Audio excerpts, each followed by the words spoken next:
तो friends, welcome to my channel. और आज हम पढ़ेंगे ज्योग्राफी का चैप्टर नंबर 2, भूमि, मृदा, जल, वनस्पति, प्राकृतिक वनस्पति और वन्य जीव संसाधन। ठीक है, इम्पोर्टेंट चैप्टर है। देखो, तंजानिया जो है अफ्रीका में है। ठीक है, एक छोटे से गांव में मांबा पानी लाने के लिए शीघ्र उड़ती है, क्योंकि उसे बहुत दूर जाना होता है। वह कुछ घंटों के बाद लौटती है। इसके उपरांत वह घर के कार्यों में अपनी माँ का हाथ बटाती है और अपने भाइयों की बकरियों की देखभाल में मदद करती है। उसके पूरे परिवार के पास उसका छोटा झोपड़ी के चारों ओर चट्टानी भूमि का एक भाग है। मांबा के पिता एक कठिन परिश्रमी के बाद मात्र कुछ मक्का और सेम की उगा सकते हैं, फिर भी उनके परिवार की साल भर खाने के लिए पर्याप्त नहीं है। ठीक है, तो यहाँ पे क्या कहा जा रहा है कि जो तंजानिया यानी जो अफ्रीका कॉन्टिनेंट में स्थित है, वहाँ पे एक गांव है और मांबा जो है बहुत मतलब वहाँ पे फैसिलिटी नहीं है कि आप पानी क्या बोलते हैं अपने घर के पास से ही भर लो, दूर जाना पड़ता है। ठीक है, ओके। तो उसकी माँ पे हाथ बटाते कार्यों में पापा की भी इतनी आमदनी नहीं हो पाती कि वह साल भर भी खाने के लिए पर्याप्त, जो भी लाते थे वो साल भर खाने के लिए पर्याप्त ही नहीं पड़ता था। सेकंड, जो ये पहली सिचुएशन ये हो गई। दूसरी परिस्थिति है आपकी पीटर, जो कि न्यूजीलैंड के भेड़ पालन प्रदेश के मध्यवर्ती भाग में रहता है, जहां उसका परिवार ऊन प्रक्रमण करने का कारखाना चलाता है। प्रतिदिन जब पीटर स्कूल से लौटता है, वो अपने चाचा को अपनी भेड़ों की देखभाल करते हुए देखता है।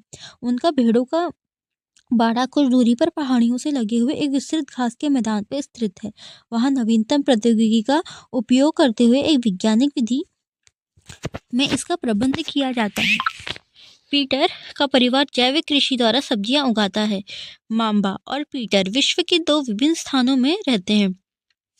ओके, उनके जीवन व्यतीत करने में बहुत अंतर है। वह विभिन्नता भूमि की गुणवत्ता, मृदा, जल, वनस्पति, प्राकृतिक वनस्पति, प्राणियों, प्रौद्योगिकी के उपयोग में भिन्नता के कारण है। इन स्थानों में एक दूसरे से भिन्न होने का मुख्य कारण इस प्रकार के संसाधनों की उपलब्धता है। ओके, तो यहाँ पे आपको 2 सिचुएशन दी है। देखो, एक सिचुएशन में तो आपको पहली जो सिचुएशन है अफ्रीका की, वहाँ पे इतना मतलब वातावरण ऐसा नहीं है, उस वहाँ की जलवायु ऐसी नहीं है कि जो अन्न है वो बहुत अच्छे से उग सके। ठीक है, तंजानिया की बात है, एक छोटे से गांव की। वही पीटर जो है न्यूजीलैंड में रहता है और वहाँ पे जो है मतलब जलवायु ऐसी है कि बहुत अच्छे से वहाँ सब कुछ चल रहा है। ठीक है, तो 2 सिचुएशन दी हैं, ज़्यादा नहीं है। मतलब आपको ये नहीं देखना कि वो वहाँ पे क्या है, ये है, वो है। बस इतनी समझ लो कि दोनों सिचुएशन में अंतर है। एक के वहाँ पे जलवायु, वहाँ जो प्राकृतिक हो, वानस्पतिक हो, प्राणी हो, मिट्टी पे भी अंतर है।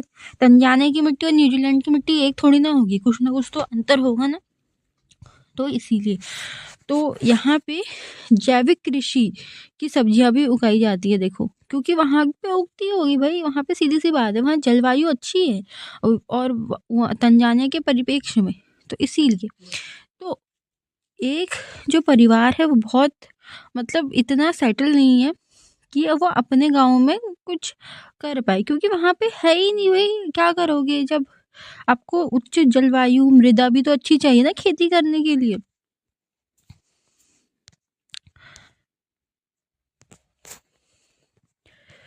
यहाँ पे देखो, विश्व की 90% जनसंख्या भूमि क्षेत्र के 30% भाग में रहती है। शेष 70% भूमि पर या तो विरल जनसंख्या है या तो निर्जन जनसंख्या है। ओके, मतलब 90% अगर भूमि है तो 30% ही जनसंख्या इस 90% भूमि में निवास करती है और 70% भूमि जो है विरल हो चुकी है या जनसंख्या है या बहुत निर्जन है, ये गायब। ओके, भूमि, ये देखो ऑस्ट्रेलिया का साल्जबर्ग है ये शहर। ओके, भूमि। अब हम यहाँ पे जो एक एक जो चैप्टर है ना, मतलब एक एक जो चैप्टर का नाम है उसमें जो टर्म्स है, भूमि, वनस्पति, तो एक एक करके वो टर्म्स को हम समझेंगे। ठीक है, सभी महत्वपूर्ण प्राकृतिक संसाधनों में भूमि भी शामिल है। ओके, जो प्राकृतिक संसाधन होते हैं, तो याद रखना है कि भूमि भी शामिल है उसपे। पृष्ठभूमि के कुल क्षेत्रफल का लगभग 30% भाग भूमि है। मतलब कुल क्षेत्रफल का लगभग 30% भाग किसका है? भूमि का। यही नहीं, इस थोड़े से प्रतिशत के सभी भाग आवास योग्य नहीं है। यानी कि सभी जो भूमि होती है वो रहने के लिए नहीं होती है।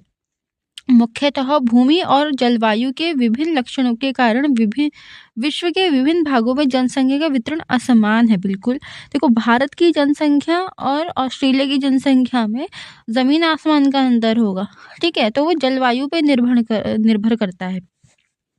विभिन्न लक्ष्यों के कारण विश्व के विभिन्न भागों में जनसंख्या का वितरण असमान है। याद रखना, ऊबड़ खाबड़ स्थलाकृति, पर्वतों की तीव्र ढाल, ठीक है, जलाक्रांत, संभावित निम्न क्षेत्र, मरुस्थल क्षेत्र एवं सघन वन क्षेत्र सामान्यतः विरल अथवा निर्जन है।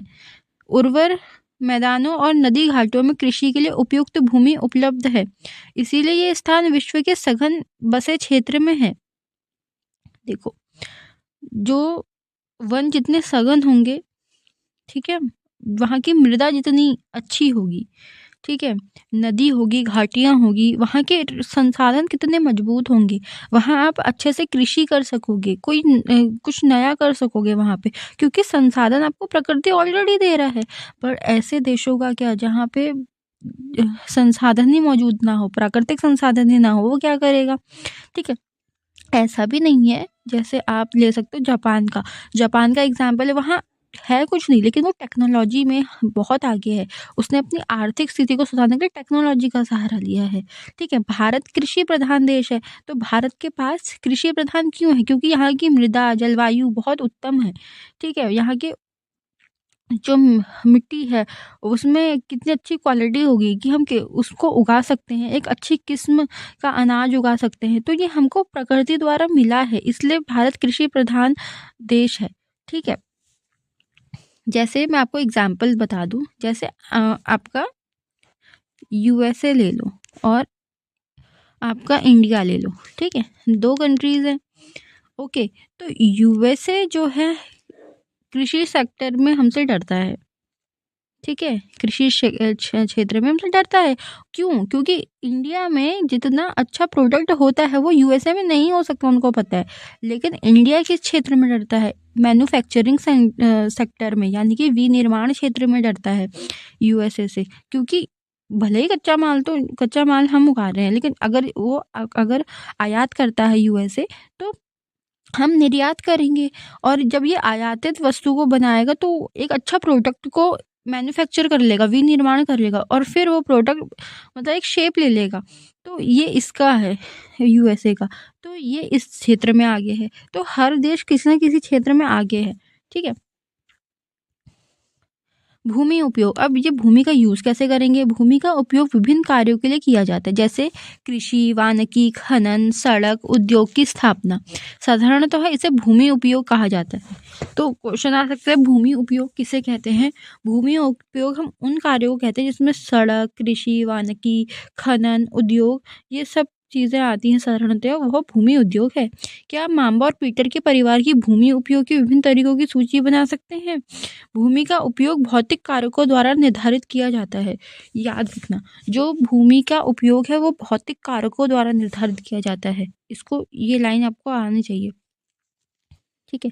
तो अभी तक मैंने क्या क्या बताया सुन लो। जो भूमि है वो सघन क्षेत्र में मृदा अच्छी हो, ठीक है, वहाँ पे जलवायु अच्छी हो, प्राकृतिक संसाधन मौजूद हों, तो वहाँ पे जो है आपका वो क्षेत्र संपन्न क्षेत्र कहलाएगा। वहीं जहाँ पे भूमि की गुणवत्ता अच्छी ना हो, वह क्षेत्र जो है निम्न संपन्न देश कहलाएगा, क्योंकि वहाँ प्राकृतिक संसाधन की कमी है, ठीक है। भूमि उपयोग किसे कहेंगे? भूमि उपयोग हम उसे कहेंगे जहाँ पे वानिकी, खनन, सड़क, उद्योग, कृषि साधारणतः यह क्षेत्र आते हैं, वह भूमि उपयोग कहलाते हैं, यानी हम इनका उपयोग करेंगे, ठीक है। देश की लगभग जो है भूमि जो है 90% है, ओके। तो अगर हम 90% भूमि को ले, अगर मतलब ये ओशन से मैं कंपेयर नहीं कर रही हूँ, ये सिर्फ 90% में वैसे निकाल के यहाँ पे डाटा दे रखा है कि मान लो कि 90% भूमि है, तो उसमें 30% ही जनसंख्या जो है निवास करती है। ठीक है, ऐसा एक डाटा है। ओके, स्वामित्व के आधार पे देखो, पहला है और भूमि का उपयोग भौतिक कारकों द्वारा निर्धारित किया जाता है। किसके निर्धारित किया जाता है? भूमि का उपयोग भौतिक कारकों द्वारा निर्धारित किया जाता है, जैसे स्थलाकृति, मृदा, जलवायु, खनिज, जल की उपलब्धता, मानवीय कारक जैसे जनसंख्या, प्रौद्योगिकी भी भूमि उपयोग प्रतिरूप के महत्वपूर्ण निर्धारक हैं। ओके, तो यहाँ पे क्या कहा जा रहा है? यहाँ पे कहा जा रहा है कि भूमि का उपयोग भौतिक कारकों द्वारा निर्धारित किया जाता है, जैसे मृदा है, स्थलाकृति है, खनिज, जलवायु, जल की उपलब्धता, मानवीय कारक जैसे, देखो ये तो एक होगी लाइन। ठीक है, भूमि के उपयोग। अब एक मानवीय कारक है, इसको अलग से हेडिंग बनाओ, और मानवीय कारक में होगी जनसंख्या और प्रौद्योगिकी, और भूमि का उपयोग प्रतिरूप निर्धारक है, और प्रौद्योगिकी भी भूमि। देखो, भूमि में हम कोई, जैसे पहले हम बैल इस्तेमाल करते थे ज़्यादातर, ठीक है, भूमि के लिए, लेकिन अब ट्रैक्टर ने उसको रिप्लेस करता जा रहा है धीरे धीरे। तो ये टेक्नोलॉजी आ गई। हम कृषि के नए नए तरीकों को ढूंढ रहे हैं, जैसे उर्वरकों का इस्तेमाल, फर्टिलाइजर्स का इस्तेमाल, और जैसे कि यहाँ पे स्प्रिंकलिंग वाली प्रणाली अपना रहे हैं हम सिंचाई के लिए, ट्यूबवेल का इस्तेमाल करते हैं। सब प्रौद्योगिकी ही देन है। जनसंख्या, देखो जब मानव होगा तभी तो कृषि होगी। स्वामित्व के आधार पर, मानवीय कारक तो स्वामित्व के आधार पे भूमि को निजी भूमि और सामुदायिक भूमि में बांटा जाता है। स्वामित्व के आधार पे किसी की तो निजी भूमि होगी, और कोई सहकारी भूमि भी तो होगी, एक सामुदायिक भूमि भी होगी।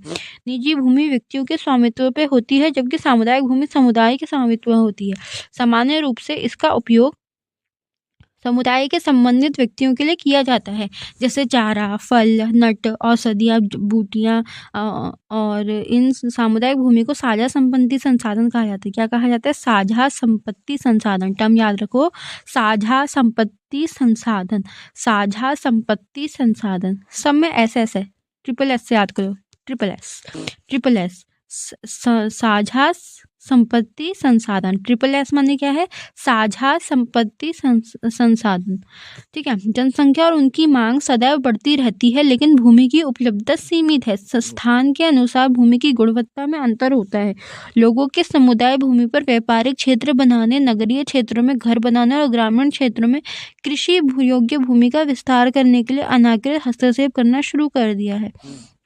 पहले एक डाट यहाँ पे तो ये दो तो एक एक्टिविटी है। चलिए आगे बढ़ते हैं। आज भूमि का उपयोग प्रतिरूप में व्यापक परिवर्तन हमारे समाज में सांस्कृतिक परिवर्तनों को दर्शाते हैं। वर्तमान में कृषि निर्माण संबंधी गतिविधियों के प्रसार के कारण निम्नीकरण, भूस्खलन, मृदा अपरदन, मरुस्थलीकरण पर्यावरण को प्रमुख खतरा यहाँ पे पहुँचा जा रहा है। बिल्कुल ठीक है। ये देखो, पहले ये एक सिंपल सा गांव दिखा रखा है आपको चित्र में, फिर धीरे धीरे यहाँ पे देखो सीमेंट वाले घर बनने लग गए, ट्रैक्टर आ गया। ठीक है, फिर इसका थर्ड चित्र देखो, ये देखो अब घर के साथ साथ बस आने लग गई, गाड़ी आने लग गई, शहर, ये देखो बिल्डिंग्स बनने लग गई। चौथे चित्र में देखो अब पूरा यहाँ देखो ये लाइट्स भी लग गई, झूले भी लग गए, इतनी बड़ी बड़ी बिल्डिंग्स लग गई। तो ये सब जो है भूमि को हम किस में बदल रहे हैं? एक पूंजी में बदल दे रहे हैं। ठीक है, हम वहाँ पे कृषि ना करते हुए बिल्डिंग्स का निर्माण कर रहे हैं, लाइट्स लगा रहे हैं, झूले लगा रहे हैं, बस लगा रहे हैं, ट्रैक्टर चल रहे हैं, और ये देखो एरोप्लेन भी दिखा रखा है। तो वो देश, वो जो शहर, वो कितनी तरक्की कर रहा है। ठीक है, यहाँ पे मतलब टेक्नोलॉजी, प्रौद्योगिकी को बहुत ज़्यादा बढ़ावा दिया जा रहा है। ठीक है, विकास पे बढ़ावा दिया जा रहा है, लेकिन प्रकृति पे ध्यान नहीं दिया जा रहा। ठीक है, यही तो करंट अफेयर पे आपको जलवायु, COP30, COP31, ये सारी चीज़ें बैठकें होती हैं इन पर। भूमि संसाधन का संरक्षण, अब जो भूमि है उसका संरक्षण भी कैसे करना है? जैसे हम कहते हैं जल, पानी बचाए, पानी बचे, वैसे भूमि को भी हमको संरक्षण करना। देखो आजकल केमिकल वाले फर्टिलाइजर्स का उपयोग कर रहे हैं, जो कि भूमि की जो गुणवत्ता है उसको निम्न कर देगा ना। तो उसको हमको ऑर्गेनिक पे ध्यान देने की बात आ रही है यहाँ पे। तो यही है भूमि संसाधन का संरक्षण। बढ़ती जनसंख्या तथा बढ़ती मांगों देखो, जनसंख्या जितनी बढ़ेगी मांग भी उतनी ही बढ़ेगी और वन भूमि और कृषि योग्य भूमि के बड़े पैमाने का विनाश हुआ है। इससे इस प्राकृतिक संसाधन के समाप्त होने का डर पैदा हो गया है। इसलिए विनाश की वर्तमान दर को अवश्य ही रोकना चाहिए। वन रोपण, भूमि उद्धार, रासायनिक कीटनाशकों और उर्वरकों के विनियमन, उपयोग तथा अतिचारण पे रोक आदि भूमि संरक्षण के प्रयुक्त कुछ सामान्य तरीके हैं। ठीक है, ये शब्द याद रखना, काम आएंगे। जैसे वन रोपण करो, भूमि उद्धार करो, रासायनिक कीटनाशकों से दूर रहो, उपयोग उर्वरकों के विनियमन के उपयोग मतलब पूरी तरीके से कम उपयोग करो, अतिचारण पे रोक करो। ये शब्द याद होने चाहिए। अब है मृदा, भूमि। देखो, भूमि में मिट्टी होती है। पृथ्वी के पृष्ठ पे दानेदार कणों के आवरण, पतली परत मृदा कहलाती है। ठीक है, क्या है? पृथ्वी के पृष्ठ पर दानेदार कणों के आवरण की पतली परत मृदा कहलाती है। यह भूमि से निकटता से जुड़ी हुई है। स्थल रूप से मृदा के प्रकार को निर्धारित करते हैं। मृदा का निर्माण चट्टानों से प्राप्त खनिजों, जैव पदार्थ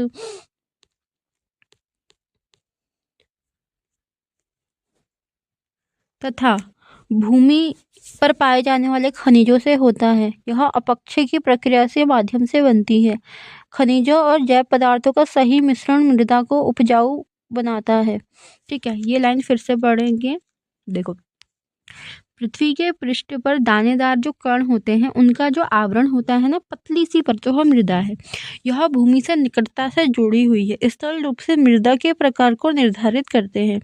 मृदा का निर्माण चट्टानों से प्राप्त खनिजों और जैव पदार्थ तथा भूमि में पाए जाने वाले खनिजों से होता है। यह अपक्षय की प्रक्रिया के माध्यम से बनती है। खनिजों और जैव पदार्थों का सही मिश्रण मृदा उपजाऊ बनाता है। यानी जो खनिज होंगे और जैव पदार्थ होंगे वही मिट्टी को उपजाऊ बनाएगा। अब अपक्षय की प्रक्रिया देखो, यहाँ से बताती हूँ। अपक्षय वह प्रक्रिया है जिसमें पृथ्वी की सतह पर चट्टानें, धातुएं व अन्य सामग्रियां टूटती और घुलती हैं, जो भौतिक, रासायनिक, जैविक कारकों के कारण होती हैं। यानी कहा जा रहा है कि पृथ्वी की सतह पर जो चट्टान है, धातु हैं, वो टूटती हैं और घुल जाती हैं भौतिक, रासायनिक, जैविक कारणों के कारण। यह प्रक्रिया अपने स्थान पे होती है और मृदा का पहला चरण होती है, जहाँ चट्टानें विघटन से तलछट, सेडिमेंट्स बनते हैं। बाद में अपरदन यानी इरोजन द्वारा स्थानांतरित हो जाते हैं। तो अपक्षय जो है एक ही जगह पे होता है, लेकिन अपरदन जो है दूसरे स्थान पे जो है जाता रहता है, वही अपक्षय कहलाता है। ठीक है,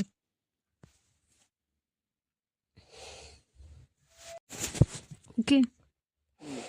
तो अब ये जो ऊपर वाला है यहाँ इसको पढ़ लेते हैं। एक भूस्खलन क्या है? भूस्खलन सामान्य रूप से सैल, मलबा या ढाल से गिरने वाली मिट्टी के बृहद संचलन के रूप में परिभाषित होती है। आजकल जो है भूस्खलन बढ़ चुका है। ठीक है, तो भूस्खलन के जो सामान्य रूप से सैल है, मलबा है, ढाल है, ठीक है, मिट्टी के बृहद संचलन के रूप में परिभाषित किया जाता है। वे प्रायः भूकंप, बाढ़ और ज्वालामुखी के साथ घटित होते हैं। भूकंप, बाढ़ और ज्वालामुखी के साथ घटित होते हैं। लंबे समय तक भारी वर्षा होने से भूस्खलन होता है। अगर ज़्यादा लंबे समय तक बारिश हो तो भूस्खलन की संभावना बढ़ जाती है।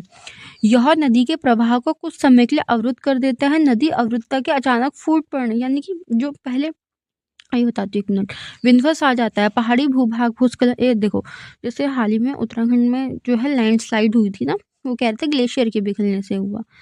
तो ग्लेशियर जम गया। अब वो इतने जम गए कि बाद में वो पिघल गया, अचानक से वो आ गई इतनी तेजी के साथ। ठीक है, तो यही भूस्खलन है। नदी के प्रवाह को, यानी हमने डैम बना दिया, डैम ने उसको रोक दिया नदी को बहुत ज़्यादा। ठीक है, फिर वो अचानक से वो डैम उसे वो रुक गया। ठीक है, तो नदी जब बहुत ज़्यादा डैम के कारण रुक गई, फिर वो प्रकाल रूप ले लिया अगर उसने, और फिर वो डैम टूट गया तो कितना सारा जो है पानी बह जाएगा और घर भी टूट जाएंगे। तो यही भूस्खलन है। नदी अवरुद्धता के अचानक फूट पड़ने से निचली घाटों के आवासों में विध्वंस आ जाता है। पहाड़ी भूभाग में भूस्खलन मुख्य रूप से विस्तृत रूप से फैली प्राकृतिक आपदा है, जो प्रायः जीवन संपत्ति और आघात पहुंचाने और चिंता का मुख्य विषय है। ये देखो भूस्खलन, ये एक वस्तुनिष्ठ अध्ययन हिमाचल प्रदेश के किन्नौर जिले में रेंकांग पीओ के निकट, क्या है, हिमाचल के किन्नौर जिले में रेंकांग पीओ, ठीक है। रेकांगपिओ के निकट पंजी गांव में बड़े भूस्खलन के कारण राष्ट्रीय महामार्ग 22 की पुरानी हिंदुस्तान तिब्बत सड़क का 200 मीटर तक का भाग नष्ट हो गया। यह भूस्खलन पंजी गांव में तीव्र विस्फोटन द्वारा हुआ था। विस्फोटन के कारण ढाल का यह कमजोर क्षेत्र नीचे गिर गया, जिसके कारण सड़क और गांव के आसपास के क्षेत्र क्षति पहुंची। गांव के किसी संभावित मानव विनाश के बचाने के लिए पूर्ण रूप से खाली करा दिया गया। न्यूनीकरण की क्रियाविधि। वैज्ञानिक प्रविधियों के विकास से हमें समझने की शक्ति मिली है कि भूस्खलन उत्पन्न होने के कौन कौन से कारक हैं और उनका प्रबंधन कैसे करना है। भूस्खलन को रोकने की कुछ प्रविधियां निम्न हैं। भूस्खलन प्रभावित क्षेत्रों का मानचित्र बना के इसमें प्रभावित होने वाले स्थानों को इंगित करता है। इस प्रकार इन क्षेत्रों को आवास बनाने के लिए छोड़ा जा सकता है। ठीक है, देखो यहाँ क्या है, अगर हम वैज्ञानिक प्रविधियों के विकास से अगर समझने की हमको शक्ति मिलती है कि भूस्खलन उत्पन्न होने के कौन कौन से कारक हैं, उनका प्रबंधन यानी उनका मैनेजमेंट किस प्रकार करना है, उनको रोकने के लिए निम्न है कारक है। देखो, भूस्खलन प्रभावित क्षेत्रों का मानचित्र बना लें, यानी कि मैप बना लें और प्रभावित होने वाले स्थानों को वहां पे इंगित कर दें, यानी कि मार्क कर दें।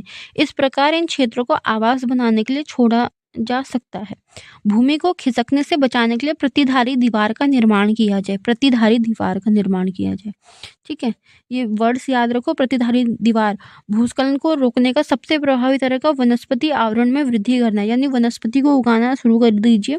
सतही अपवाह झरना प्रभावों के साथ साथ भूस्खलन की गतिशीलता को नियंत्रित करने के लिए पृष्ठीय अपवाह नियंत्रण उपाय कार्यान्वित किया जाए।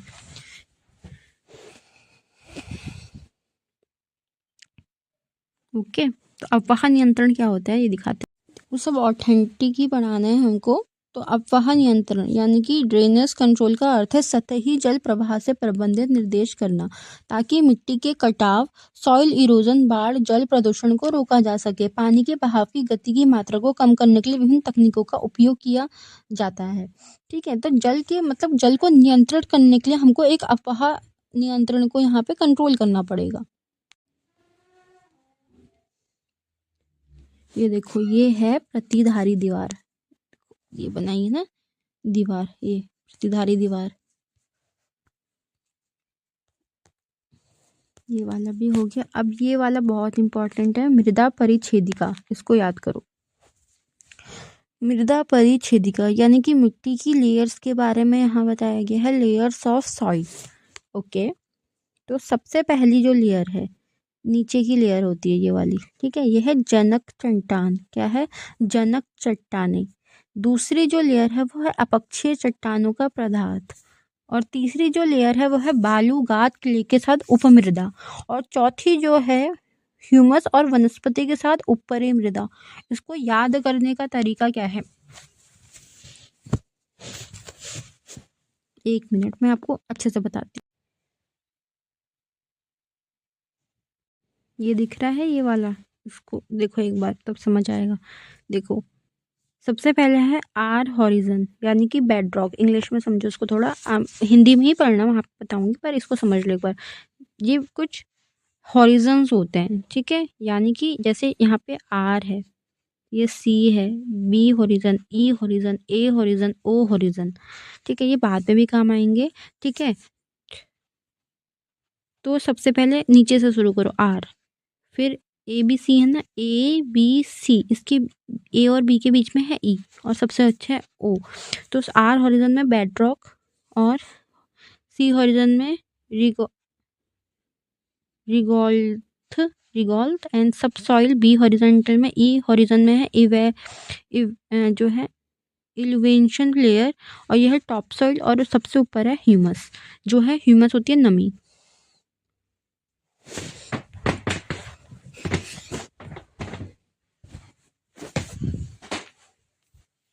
तो यहाँ पे आ जाते हैं अब। तो याद करो, सबसे नीचे वाले में है जनक चट्टानें, दूसरी वाले में है अपक्षय चट्टानी पदार्थ, अपक्षय चट्टानी पदार्थ, और तीसरे वाले में बालू गाद क्ले के साथ उपमृदा, और चौथे में है ह्यूमस और वनस्पति के साथ ऊपरी मृदा। ठीक है, वैसे तो इन दोनों को अलग अलग लेयर में बांटना था, ह्यूमस और वनस्पति, पर कोई बात नहीं, यहाँ एक ही साथ बांटा है तो ये है। ठीक है, तो मैं आपको यहाँ पे बता देती हूँ। देखो 1 2 3 4 बताइए। सपक्षय है जनक चट्टाने, फिर अपक्षयी पदार्थ, फिर बालू गाद ये सब है। थर्ड वाले में क्या है आपका ह्यूमस और वनस्पति। बस हो गया।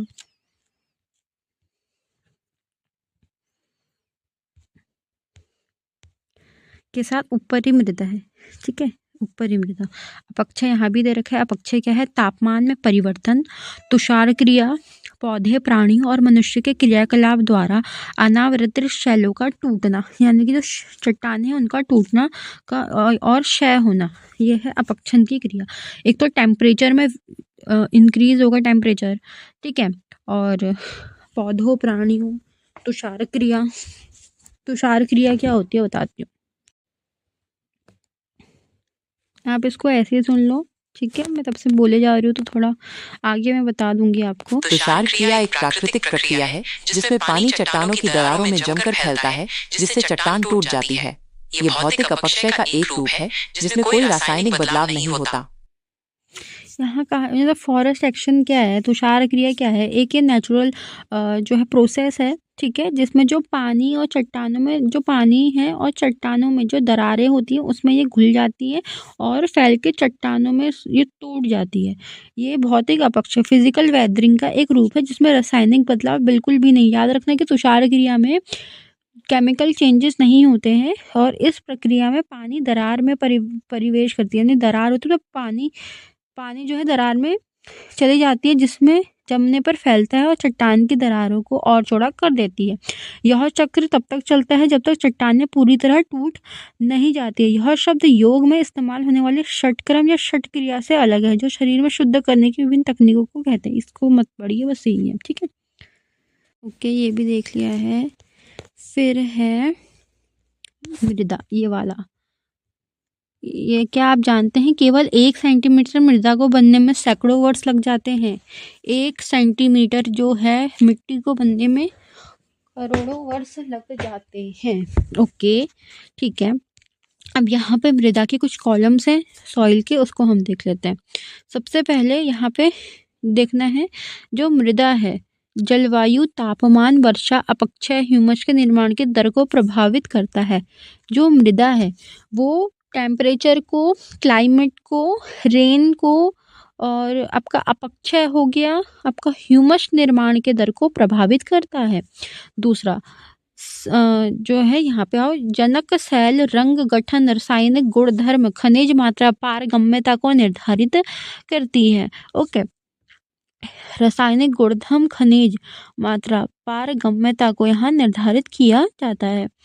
मृदा तीसरा है उच्चावच, तुगता और ढाल की मृदा का संचय को निर्धारित करता है। यानी यहाँ मृदा की बताई जा रही कि मृदा क्या क्या चीज़ें प्रभावित करती है। सबसे पहले जलवायु, वर्षा, ओके, ह्यूमस, अपक्षय, ये सबको, इस सब की दर को प्रभावित करता है। वही मृदा जो है जनक शैल, रंग, रासायनिक गुणधर्म, खनिज, पारगम्यता निर्धारित करती है। ओके, मृदा उच्चावच तुंगता, यानी कि टेम्परेचर अगर हाई हो तो ढाल मृदा के संचय को निर्धारित करती है। ठीक है, यानी जितना ढाल होगी ना मिट्टी की उसके संचय को निर्धारित कर लेगी। ठीक है, और वानस्पतिक प्राणी जात, सूक्ष्म जीव ह्यूमस निर्माण की दर को प्रभावित करते हैं। यानी कि जो सूक्ष्म जीव होते हैं उनकी दर को भी प्रभावित करता है, प्राणी जात, वानस्पतिक जात को भी प्रभावित करता है। टाइम हो गया यानी समय हो गया, मृदा परिच्छेद की मोटाई को निश्चित करती है। ठीक है, जितनी कितनी मोटी है मृदा परिच्छेदिका यह डिसाइड करता है टाइम। ठीक है, यह है मृदा को निर्माण को प्रभावित करने वाले कारक। ओके,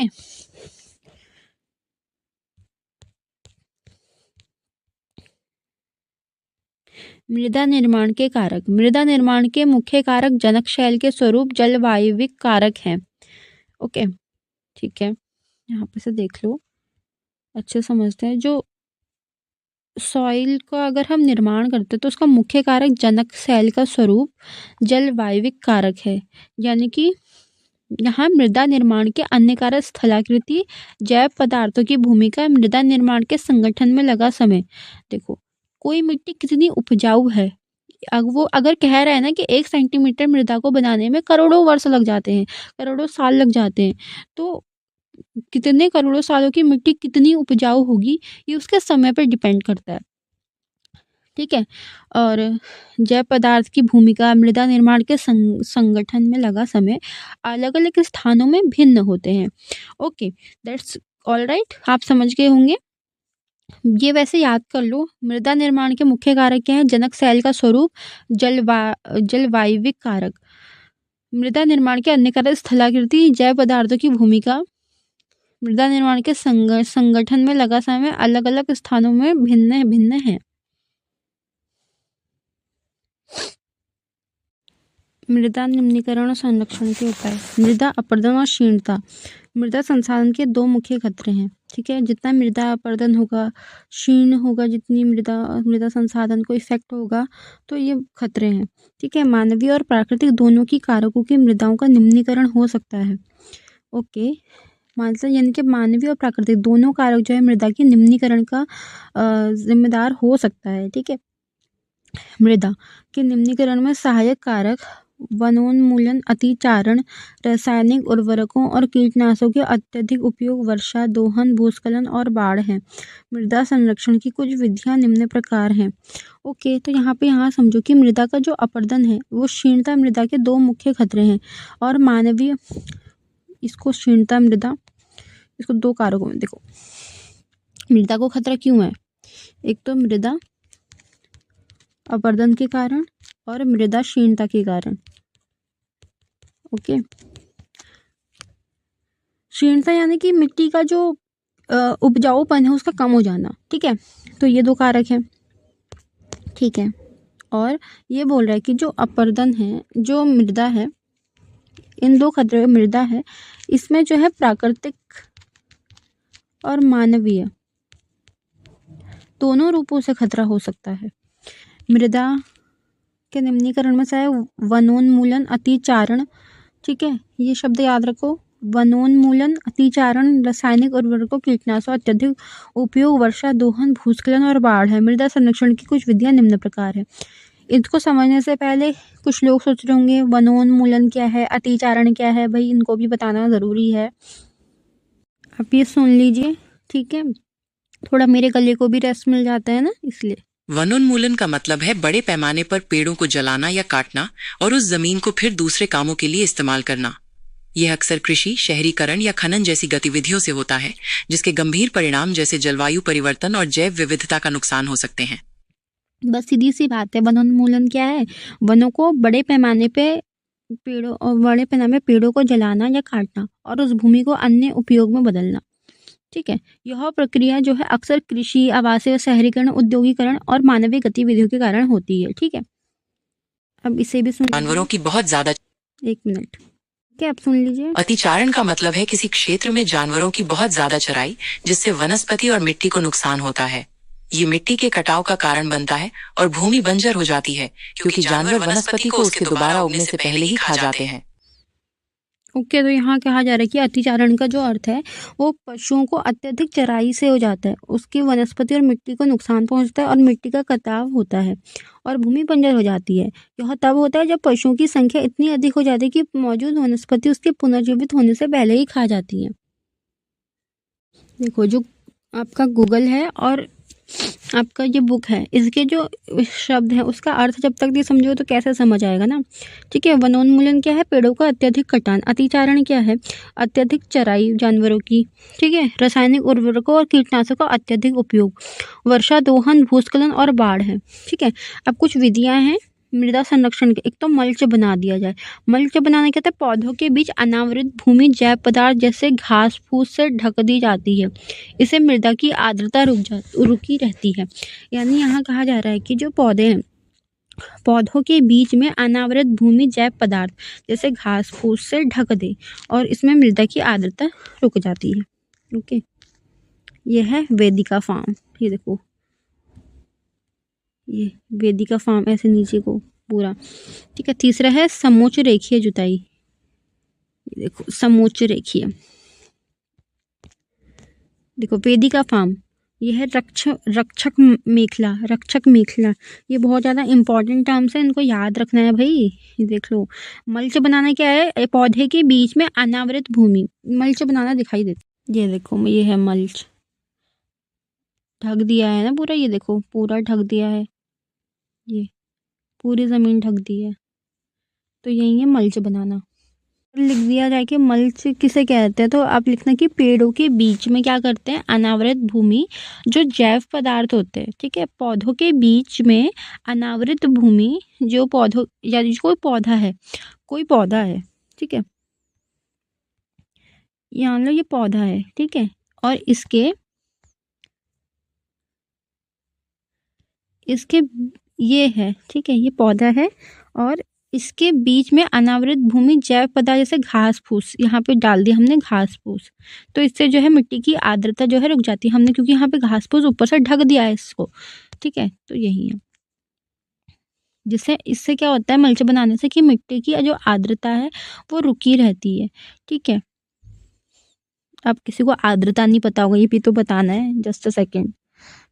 आर्द्रता माने ह्यूमिडिटी होता है, ठीक है, और ये हवा में क्या होता है कि जलवाष्प की मात्रा का माप है, ठीक है। हवा में क्या होता है कि जलवाष्प उसको मापा जाता है, यह हवा की नमी को दर्शाता है जल आर्द्रता, जिसे आमतौर पर प्रतिशत में व्यक्त किया जाता है। उच्च आर्द्रता का मतलब है कि अधिक जलवाष्प, जिससे हवा चिपचिपी या नमी लगती है। आर्द्रता हवा में जलवाष्प की मात्रा का माप है जो हवा की नमी को दर्शाती है। इसे आमतौर पर प्रतिशत में व्यक्त किया जाता है और उच्च आर्द्रता का मतलब है कि हवा में अधिक जलवाष्प है जिससे वो चिपचिपी लगती है। ठीक है, आज थोड़ा लंबा पढ़ा रही हूँ क्योंकि मैं पूरा कभी भी कोई चैप्टर नहीं पढ़ाती थी, आधा आधा ही पढ़ा देती थी। आधा आधा इसलिए क्योंकि देखने वालों की संख्या ही नहीं है, तो मैंने सोचा कि चलो फिर आज जितना होता है मतलब पूरा करवा देते हैं। ओके, वेदिका फार्म चौड़े समतल सोपान अथवा वेदिका तीव्र ढाल, ये ढाल इसकी तीव्र होती है, चौड़ी होती है, समतल सोपान होते हैं, सोपान यानी स्टेप, ताकि सपाट सतह फसल उगाने के लिए उपलब्ध हो, जिससे पृष्ठीय प्रवाह और मृदा अपरदन कम हो। समुच्चय जुताई, समुच्चय रेखीय जुताई, एक पहाड़ी ढाल पर समुच्चय रेखाओं के समांतर जुताई ढाल से नीचे बहते जल के लिए एक प्राकृतिक अवरोध का निर्माण करती है, ठीक है। समांतर जुताई ढाल से नीचे जल के लिए प्राकृतिक अवरोध का निर्माण करती है, ठीक है। प्राकृतिक रक्षक मेखलाएं देखो ये दिख रहा है, तटीय प्रदेशों, शुष्क प्रदेशों, तटीय और शुष्क में पवन गति को रोकने के लिए वृक्ष कतारों में लगाए जाते हैं ताकि मृदा आवरण को बचाया जा सके। देखो ये कतार में लग रखी है ना ये वाली, ये ऐसे लाइन टू लाइन। ओके, तो मल्च बनाना पता चल गया। वेदिका फार्म चौड़े होते हैं, समतल होते हैं, सोपान होते हैं और भूमि को सपाट करने के लिए, फसल उगाने के लिए उपलब्ध होते हैं। इसके क्या होता है, मृदा अपरदन को कम करना और पृष्ठ प्रवाह को कम करने के लिए होता है।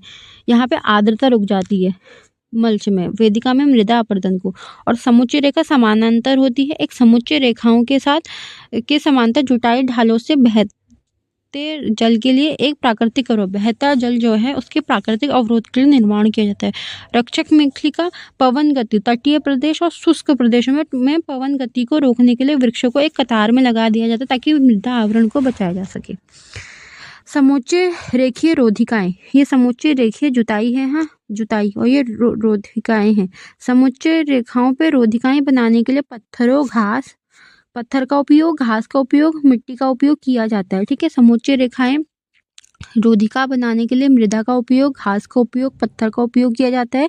रोधिकाओं के सामने जल एकत्र करने के लिए खाइयां बनाई जाती हैं, ठीक है। चट्टान बांध, यह जल के प्रवाह को कम करने के लिए बनाए जाते हैं, ठीक है। जल के प्रवाह को कम करने के लिए चट्टान बांध बनाए जाते हैं, नालियों की रक्षा करते हैं, मृदा क्षति को रोकते हैं, ठीक है। जल के प्रवाह को कम करने के लिए यह नालियों की रक्षा करते हैं, मृदा क्षति को रोकते हैं। चट्टान बांध, बीज की वर्षा दोहन से मृदा को सुरक्षित रखने के लिए अलग अलग समय पर विभिन्न फसलें एकांतर कतार में उगाई जाती हैं, ठीक है। वर्षा दोहन को यानी कि वर्षा दोहन से मृदा को सुरक्षित रखने के लिए अलग अलग समय में विभिन्न फसलें उगाई जाती हैं। तो मल्च बनाना, वेदिका फार्म, समुच्चय जुताई और रक्षक मेखलाई और समुच्चय रोधिकाएं, समोच्च रेखीय रोधिकाएं, ये आ गया। फिर उसके बाद चट्टान बांध, बीच बीच में फसल उगाना। क्या आप जानते हैं 1975 इंदिरा गांधी की सरकार के टाइम की बात हो रही है कि मानव उपयोग के लिए जल की खपत 3850 घन मीटर किलोमीटर वर्ष थी। कितनी थी 1975 मानव उपयोग की जल की खपत? 3850 घन किलोमीटर वर्ष थी, जो वर्ष 2000 में बढ़ाकर 6000 घन मीटर वर्ष से अधिक हो गई है। अब हम पढ़ेंगे जल। मृदा पढ़ लिया, भूमि देख लिया, अब जल देखेंगे। जल एक महत्वपूर्ण नवीनीकरण प्राकृतिक संसाधन है। ठीक है, महत्वपूर्ण क्या है? रिन्यूएबल रिसोर्स है। भूपृष्ठ का 3/4 भाग जल से ढका हुआ है। ठीक है, 3/4 भाग, इसलिए इसे जल ग्रह कहना उपयुक्त है। लगभग 3.5 अरब वर्ष पहले जीवन आदि महासागरों से ही प्रारंभ हुआ था। यद्यपि आज भी महासागर पृथ्वी की सतह के 2/3 भाग को ढके हुए हैं और विविध प्रकार के पौधों जंतुओं को मदद करते हैं। महासागरों का जल लवणीय है और मानवीय उपयोग के लिए उपयुक्त नहीं है। अलवणीय जल केवल 2.7% है, मतलब पीने योग्य जो जल है 2.7% है, और लगभग 70% भाग बर्फ की चादरों हिमानियों के रूप में है। अंटार्कटिका, ग्रीनलैंड और पर्वतीय प्रदेशों में पाया जाता है। अपनी स्थिति के कारण ये मनुष्य की पहुंच के बाहर केवल 1% अलवणीय जल है। ग्रीनलैंड, अंटार्कटिका तो पता है आपको। ग्रीनलैंड जो नॉर्थ अमेरिका है ना, उसी की वहीं पर ग्रीनलैंड है वहाँ पे। ठीक है, मनुष्य की पहुंच के बाहर है, केवल 1% अलवणीय जल उपलब्ध है और वह मानव उपयोग के लिए उपयुक्त है। यह भौम जल नदियों और झीलों में पृष्ठीय जल के रूप में वायुमंडल में जल वाष्प के रूप में पाया जाता है। एक टपकता नल एक वर्ष में 1200 लीटर जल व्यर्थ करता है। इसीलिए अलवणीय जल पृथ्वी का सबसे अधिक मूल्यवान पदार्थ है। पृथ्वी पर जल ना बढ़ाया जा सकता है और ना घटाया जा सकता है। इसकी कुल मात्रा स्थिर रहती है। इसकी प्रचुरता में विविधता प्रतीत होती है क्योंकि यह वाष्पीकरण, वर्षण और वहाँ की प्रक्रियाओं द्वारा महासागरों, वायु, भूमि और पुनः महासागरों के चक्रण द्वारा निरंतर गतिशील है। जैसा कि आप जानते हैं कि इसे जल चक्र कहते हैं। क्या बोला जा रहा है कि जो वाष्पीकरण है, वर्षण है और वहाँ की प्रक्रियाओं द्वारा महासागरों, वायु, भूमि, पुनः, देखो ये सारी चीज़ें ना आपको 11th क्लास की एनसीईआरटी में मिलेगा, भूगोल में, जो कि मैं पढ़ाऊंगी। पहले यही पूरा कर लेते हैं। ठीक है, अब थोड़ा वर्षण भी नहीं पता होगा किसी को, जस्ट अ सेकेंड। ज़्यादा लंबी बन रही है क्लास, तो प्लीज़ एक बार कॉन्सेंट्रेट कर लो। वर्षण वायुमंडल के जल के संघनन से पृथ्वी पर किसी भी रूप में गिरने की प्रक्रिया है। इसके मुख्य रूप वर्षा, हिमपात, ओलावृष्टि और फुहार है, जो जल चक्र का एक महत्वपूर्ण हिस्सा है। ठीक है, इसकी कुल मात्रा स्थिर रहती है। इसकी प्रचुरता विविधता प्रतीत होती है क्योंकि यह वाष्पीकरण, वर्षण और वहाँ की प्रक्रिया द्वारा महासागरों, वायु, भूमि, पुनः महासागरों के चक्रण द्वारा नियंत्रित गतिशील है। जैसा कि आप जानते हैं कि इसे जल चक्र कहते हैं। मनुष्य जल की बड़ी मात्रा का उपयोग न केवल पीने और धुलाई में ही करता है, वरन उत्पादन प्रक्रिया में ही करता है। जल कृषि, उद्योग तथा बांधों के जलाशयों के माध्यम से विद्युत उत्पादन करने में भी प्रयोग किया जाता है। जल स्रोतों के सूखने अथवा जल प्रदूषण के कारण अलवणीय जल की आपूर्ति की कमी के मुख्य कारक बढ़ती जनसंख्या, भोजन, नगदी फसलों की बढ़ती मांग, बढ़ती नगरीकरण, बेहतर होता हुआ जीवन स्तर। जल उपलब्धता की कमी। विश्व के कई प्रदेशों में जल की कमी है। अधिकांशतः अफ्रीका, पश्चिमी एशिया, दक्षिण एशिया और पश्चिम संयुक्त यूएसए के भाग में, उत्तर पश्चिम मैक्सिको, दक्षिण अमेरिका के भाग और संपूर्ण ऑस्ट्रेलिया अलवणीय जल की आपूर्ति की कमी का सामना कर रहे हैं। ये देश के ऐसे जलवायु प्रदेश में स्थित है जहाँ अक्सर सूखा पड़ता है और उनमें जलाभाव की अधिक समस्या बनी रहती है। जस्ट अ सेकेंड, ये क्या हो गया?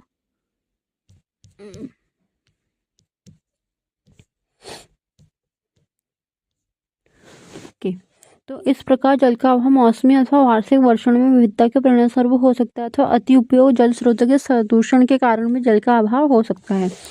यमुना नदी वाहित मल, देखो कितना प्रदूषण है। जल संसाधनों का संरक्षण। आज के विश्व में शुद्ध तथा पर्याप्त जल स्रोतों तक पहुंचाना एक बड़ी समस्या बन गया है। इस क्षीण होते संसाधन के संरक्षण के कदम उठाने चाहिए।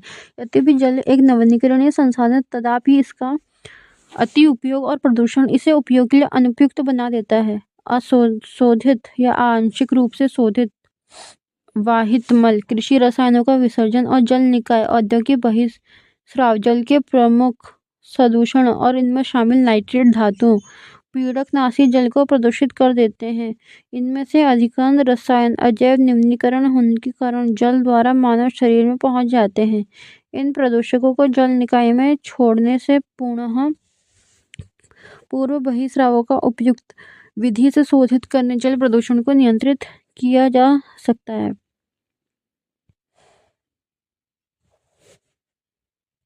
वन और अन्य वनस्पति आवरण धरातलीय प्रभाव को मंद करते हैं और भूमिगत जल को पुनः पूरित करते हैं। जल संगठित पृष्ठीय प्रवाह को बचाने की दूसरी विधि है। जल रिसाव को कम करने के लिए खेतों को सिंचित करने वाली नहरों को ठीक से पक्का करना चाहिए। रिसाव और वाष्पीकरण से होने वाली जल क्षति को रोकने के लिए क्षेत्र को स्प्रिंकलरों की सिंचाई से अधिक प्रभावी विधि का वाष्पीकरण से अधिक दर वाले शुष्क प्रदेशों में सिंचाई की ड्रिप अथवा टपकन विधि द्वारा बहुत उपयोगी सिंचाई की इन विधियों को अपनाकर बहुमूल्य जल संसाधनों को संरक्षित किया जा सकता है। क्या आप जानते हैं कि आपने घर की छत पर वर्षा जल को एकत्रित करके इस जल का संग्रहण करना एवं विभिन्न उत्पादक उपयोगों में लाना वर्षा जल संग्रहण कहलाता है। औसतन 2 घंटे की वर्षा एक दौर पर 8000 लीटर जल बचाने के लिए काफी है। प्राकृतिक वनस्पति और वन्य जीव। अब तीसरा है यहाँ पे टर्म, स्कूल के बच्चे हस्तशिल्प प्रदर्शनी में घूम रहे हैं। प्रदर्शनी की वस्तुएं देश के विभिन्न भागों में एकत्रित की गई है। मोना ने एक थैला हाथ में उठाया है, उत्साह से कहा, एक सुंदर हैंडबैग है। अध्यापिका ने कहा, हाँ, यह जूट से बना है। क्या आप उन टोकरियों, दीप छटों, कुर्सियों को देखते हैं? वे बेंत और बांस की बनी है। भारत के पूर्वी और उत्तर पूर्वी आर्द्र प्रदेशों में बांस प्रचुर मात्रा में पैदा किया जाता है।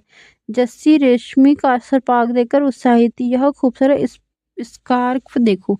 अध्यापिका ने स्पष्ट किया कि रेशम कीटों से प्राप्त किया जाता है और शहतूत के पेड़ों पे पाले जाते हैं। रेशम कीट जो है शहतूत के पेड़ों में पाले जाते हैं। बच्चे समझ गए कि पौधे हमें अनेक विभिन्न उत्पादक प्रदान करते हैं जिनका उपयोग हम दैनिक जीवन में करते हैं। प्राकृतिक वनस्पति वन्य जीव केवल स्थल मंडल, जल मंडल और वायुमंडल के बीच जुड़े एक संकरे क्षेत्र में ही पाए जाते हैं, जिसे जैव मंडल कहते हैं।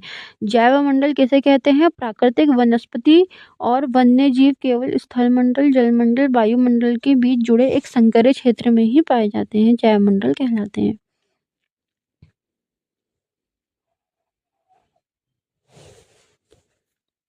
जैव मंडल में देखो रेशम कीट ये रहा।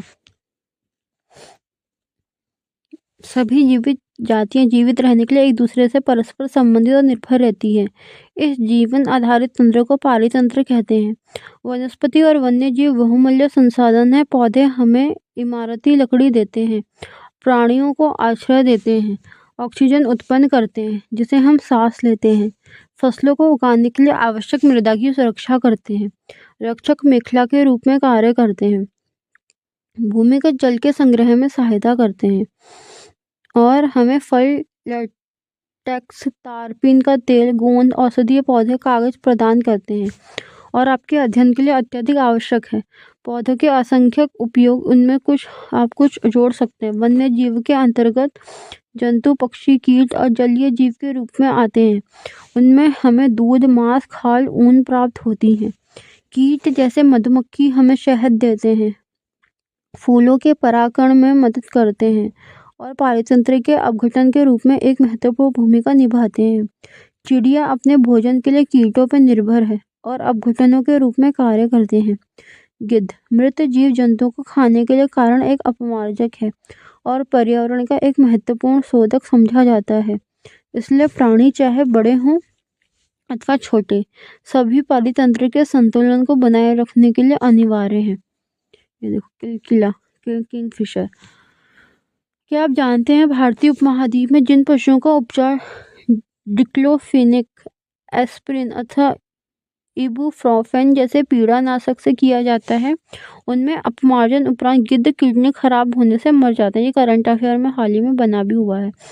पशुओं पर इन औषधियों के उपयोग करने में जनवरी के करंट अफेयर में आई थिंक ये बना था, उपयोग करने से प्रतिबंध लगाने के प्रयास किए जा सकते हैं अथवा आरक्षित स्थान पर गिद्ध के प्रजनन के प्रयास किए जा रहे हैं। ब्रह्मकमल एक औषधीय जड़ी बूटी। प्राकृतिक वनस्पति का वितरण। वनस्पति की वृद्धि मुख्य रूप से तापमान आर्द्रता पर निर्भर करती है। विश्व की वनस्पति मुख्य प्रकारों के 4 वर्गों में रखा जा सकता है, जैसे वन, घास स्थल, गुल्फ और टुंड्रा। भारी वर्षा वाले क्षेत्र में विशाल वृक्ष उग सकते हैं। इस प्रकार वन प्रचुर जल आपूर्ति वाले क्षेत्रों में ही पाए जाते हैं। जैसे आर्द्रता कम होती है वैसे वैसे वृक्षों का आकार, उनकी सघनता कम हो जाती है। सामान्य वर्षा वाले क्षेत्रों में छोटे आकार वाले वृक्ष और घास उगती है, जिससे विश्व के घास स्थलों का निर्माण होता है। कम वर्षा वाले शुष्क प्रदेशों में कंटली झाड़ियां, गुल्म उगते हैं। इस प्रकार के क्षेत्र में पौधे की जड़ें गहरी होती हैं। वर्षा सर्जन से होने वाली आर्द्रता की हानि को घटाने के लिए इन पेड़ों और पत्तियों को कांटेदार मोमी सतह वाली होती है। सी, ध्रुवीय प्रदेशों में टुंड्रा वनस्पति में मांस का लाइकेन सम्मिलित है। ये फिर से पढ़ लेते हैं। देखो, जो वनस्पति में वृद्धि मुख्य रूप से जो तापमान है और आर्द्रता है, यानी ह्यूमिडिटी और टेम्परेचर पर निर्भर करती है वनस्पति की वृद्धि। यानी वनस्पति अगर ज़्यादा उग रही है तो उसकी टेम्परेचर और ह्यूमिडिटी हमको देखनी पड़ेगी। विश्व की वनस्पति के जो मुख्य कारक हैं 4 वर्गों में विभाजित हैं, जैसे वन, घास, गुल्म और टुंड्रा। यहाँ पे ठीक है, 4 वर्ग कौन से? वन, घास, गुल्म और टुंड्रा। भारी वर्षा वाले क्षेत्रों में विशाल वृक्ष उग सकते हैं। बिल्कुल, जो भारी जहाँ वर्षा होती है वहाँ विशाल वृक्ष उग सकते हैं। इस प्रकार जो वन प्रचुर जल आपूर्ति वाले क्षेत्रों में से पाए जाते हैं। जैसे जैसे आर्द्रता कम होती है वैसे वैसे वृक्षों का आकार, उनकी सघनता भी कम होती रहती है। सामान्य वर्षा वाले क्षेत्र में छोटे आकार वाले वृक्ष और घास उगते हैं, जिसे विश्व की घास स्थलों का निर्माण करते हैं। कम वर्षा वाले शुष्क प्रदेशों में कटीली झाड़ियाँ, गुल्म उगते हैं। इस प्रकार के क्षेत्र में पौधों को जड़ें गहरी होती हैं। वर्षोत्सर्जन से होने वाली आर्द्रता की हानि को घटाने के लिए इन पेड़ों की पत्तियां कांटेदार और मोमी सतह वाली होती हैं। शीत, ध्रुवीय प्रदेशों में टुंड्रा वनस्पति मोम और लाइकेन सम्मिलित है। ये देखो, वन में अजगर। पिछली 2 शताब्दियों में विश्व में जितने लोग थे, इस समय उनमें कहीं अधिक लोग बढ़ती जनसंख्या के पोषण के लिए, फसलों की उगाई के लिए वनों के विशाल क्षेत्रों में वृक्ष काट दिए गए। विश्व भर में वनों का आवरण, देखो आप जितने वृक्ष लगाते हो ना, वृक्ष मतलब काटते हैं उतना ही लगाने भी चाहिए ताकि नए वृक्ष भी आ सके। इन बहुमूल्य संसाधनों के संरक्षित होना आवश्यकता है। स्कूल में छात्रों द्वारा वनों को बनाया गया कोलाज।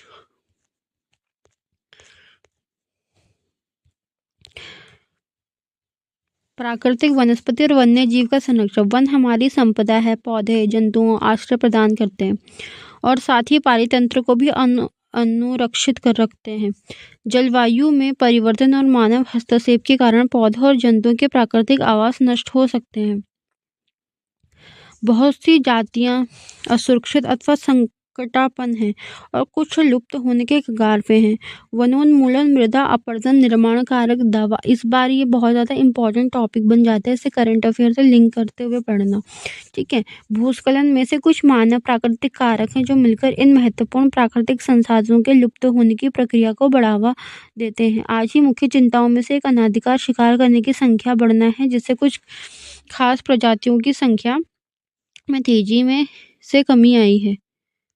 देखो, सुनामी के पश्चात ग्रेट निकोबार के वर्षा प्रचुर वन में क्षति। पशु खाल, चमड़ा, नाखून, दांत और पंखों के साथ साथ सींगों के एकत्रीकरण, गैर कानूनी व्यापार के लिए जंतुओं का अनाधिकार शिकार किया गया है। इनमें से कुछ जंतु चीता, शेर, हाथी, ब्लैक बक, मगरमच्छ, दरियाई घोड़ा, हिम तेंदुआ, शुतुरमुर्ग और मोर है। इनका संरक्षण जागरूकता बढ़ाकर किया जा सकता है। ब्लैक बक की सुरक्षा की आवश्यकता है। देखो, ये ब्लैक बक है। राष्ट्रीय उद्यान, वन जीवन अभयारण्य, जैव मंडल निश्चय हमारी प्राकृतिक वनस्पति, वन्य जीव को सुरक्षित रखने के लिए बनाए गए जाते हैं। संकरी घाटियों, झीलों, आर्द्र भूमियों का संरक्षण मूल्यवान संसाधन नष्ट होने से बचाने के लिए आवश्यक है। यदि प्रजातियों की सापेक्ष संख्या को भंग न किया जाए तो पर्यावरण में संतुलन बना रहता है। विश्व के अनेक भागों में मनुष्य ने अपने क्रियाकलापों से अनेक प्रजातियों के प्राकृतिक आवासों में उथल पुथल कर दी है। अनेक पक्षियों और जीव जंतुओं के अंधाधुंध शिकार के कारण यहाँ तो वे लुप्त हो गए हैं या विलुप्त होने के कगार पे हैं। प्रादेशिक और सामुदायिक स्तर पर जागरूकता कार्यक्रमों जैसे सामाजिक वानिकी महोत्सव को प्रोत्साहन करना चाहिए। स्कूल के बच्चों को पक्षी देखकर प्राकृतिक कैंपों में जाने के लिए प्रोत्साहित करना चाहिए। बहुत से देश पशुओं को मारने और उनके व्यापार के विरुद्ध है। भारत में शेरों, चीतों, हिरणों, भारतीय सारंग और मोर का मारना अवैध है। एक अंतर्राष्ट्रीय परिपाटी में CITES the convention of international trade and endangered species of wild फोना एंड फ्लोरा की स्थापना की गई है। इसका नाम याद रखो, इस संगठन का क्या है? The convention of international trade. The convention of international trade in endangered species of wild flora and fauna and flora. ठीक है, यानी कि CITES से याद रखो। ठीक है, C से लिखो द कन्वेंशन, ठीक है, ऑन, I से लिखो इंटरनेशनल ट्रेड, ठीक है, इंडेंजर्ड स्पीसीज ऑफ वाइल्ड फोना एंड फ्लोरा। फिर से the convention of international trade in endangered species of wild फोना एंड फ्लोरा की स्थापना की गई है, जिसने प्राणियों और पक्षियों की अनेक जातियों की सूची तैयार की है। इन सूची में दिए गए सभी पक्षियों और प्राणियों के व्यापार करने पर प्रतिबंध लगाया गया है। पौधों और प्राणियों का संरक्षण प्रत्येक नागरिक का नैतिक कर्तव्य है। चीतलों का झुंड, ये सुंदर लग रहे हैं ना। जैव मंडल निश्चय, यह वैश्विक नेटवर्क द्वारा जुड़े संरक्षित क्षेत्रों की एक श्रृंखला है। जैव मंडल निश्चय क्या है? एक वैश्विक नेटवर्क द्वारा जुड़े रक्षित क्षेत्रों की श्रृंखला है, जिसे संरक्षण और विकास के बीच संबंध को प्रदर्शित करने के इरादे से बनाया गया है। कांजीरंगा राष्ट्रीय उद्यान, हाथियों का झुंड। देखो, जैव मंडल निश्चय क्या है? एक वैश्विक नेटवर्क है, ठीक है, एक वर्ल्ड वाइड नेटवर्क है, जिसे रक्षित क्षेत्रों की श्रृंखला है, जो क्षेत्रों की रक्षा करनी है उसकी एक श्रृंखला बनाई गई है, जिसे संरक्षण यानी कि उससे बचाव और उसका डेवलपमेंट करने के बीच का संबंध प्रदर्शित करता है। इसके इरादे से जैव मंडल निश्चय बनाया गया है। क्या आप जानते हैं कि CITES the convention of international trade and endangered species of wild फोना एंड फ्लोरा सरकारों के बीच एक अंतर्राष्ट्रीय समझौता है। इसका उद्देश्य सुनिश्चित करना है कि वन्य प्राणी एवं पौधों के नमूने के अंतर्राष्ट्रीय व्यापार, उनके जीवन पर कोई खतरा नहीं है। मोटे तौर पर पशुओं की 5000 जातियाँ और पौधों की 28,000 प्रजातियाँ रक्षित हो गई हैं। भालू, डॉल्फिन, कैक्टस, प्रवाल, ऑर्किड और एलो के कुछ उदाहरण हैं। अब देखो, ये चैप्टर हो गया खत्म। तो ये मैंने पूरा पढ़ाया है, ठीक है। तो इनके उत्तर देना, आप समझना, इनके उत्तर जरूर देना आप। निम्नलिखित में से कौन सा कार्य मृदा निर्माण का नहीं है? समय, मृदा का गठन, जैव पदार्थ। निम्नलिखित में से कौन सी विधि तीव्र ढालों पर मृदा अपरदन को रोकने के लिए सर्वाधिक उपयोगी है? रक्षक मेखलिका, मल्चिंग, वेदिका कृषि। निम्नलिखित में से कौन सा प्रकृति के संरक्षण के अनुकूल नहीं है? बल्ब को बंद कर देना चाहिए जब आवश्यक ना हो। नल को उपयोग के बाद तुरंत बंद कर देना चाहिए। खरीदारी के बाद पॉलीबैग को नष्ट कर देना चाहिए। ठीक है, इजी है, पढ़ा दिया है सब। तो थैंक यू सो मच। पूरा चैप्टर पढ़ा दिया, लंबी क्लास है, ध्यान से देखना।